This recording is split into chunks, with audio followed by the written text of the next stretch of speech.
এর মধ্যে তেল দিয়ে আলু আর গাজরটা দিয়ে দিলাম। অল্প পরিমাণে নুন আর হলুদ দিয়ে ভালো করে ভেজে নিলাম। ভালো করে ভাজা হয়ে যাওয়ার পরে কিন্তু কেটে রাখা পালং শাক আর বেগুনটা দিয়ে দিলাম। বেগুন আর পালং শাকটা দেওয়ার পরে কিন্তু আমি হালকা নেড়েচেড়ে ভালো করে মিশিয়ে নেব ওর সাথে।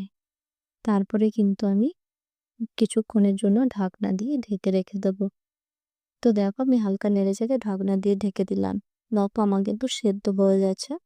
এরপরে নামিয়ে নিলাম। নামানোর পরে কড়াইয়ের মধ্যে তেল দিয়ে দিলাম। তেল দেওয়ার পরে দিয়ে দিলাম শুকনো লঙ্কা, তেজপাতা, অল্প পরিমাণে জিরে দিয়েছিলাম আর দিয়েছিলাম 5 ফোড়ন। দেওয়ার পরে কিন্তু কুচানো পেঁয়াজ দিয়েছিলাম। দেওয়ার পরে অল্প পরিমাণে নুন দিয়েছিলাম যাতে পেঁয়াজটা তাড়াতাড়ি ভাজা হয়ে যায়। তারপরে দিয়ে দিলাম আদা রসুন পেস্ট, দিয়ে দিলাম লঙ্কার গুঁড়ো আর হলুদ গুঁড়ো, দিয়ে কিন্তু ভালো করে ভেজে নেব। ভাজা হয়ে যাওয়ার পরে মাছের মাথাগুলো দিয়ে দিলাম। দেওয়ার পরে ওর মধ্যে কিন্তু ভালো করে মিশিয়ে নেব। তো দেখো ভাঙা যাচ্ছে না, এতটাই শক্ত। তো দেখো আমি কিন্তু ভালো করে মিশিয়ে নিয়েছি। এরপরে দিয়ে দেবো সবজিটা। তো সবজিটা দেওয়ার পরে কিন্তু আমি ভালো করে কষিয়ে নেব। আর জল দেব না, যেহেতু আমার আগে থেকে সেদ্ধ করে নিয়েছিলাম।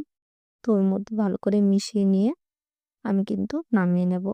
তো অল্প পরিমাণে চিনি দিয়েছিলাম, যেহেতু পালং শাক, চিনি না দিলে ভালো লাগবে না, অল্প করে চিনি দিয়েছিলাম।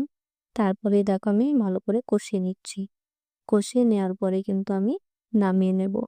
তো তাহলেই কিন্তু আমার রেডি হয়ে যাবে মাছের মাথা দিয়ে পালং শাকের রেসিপি।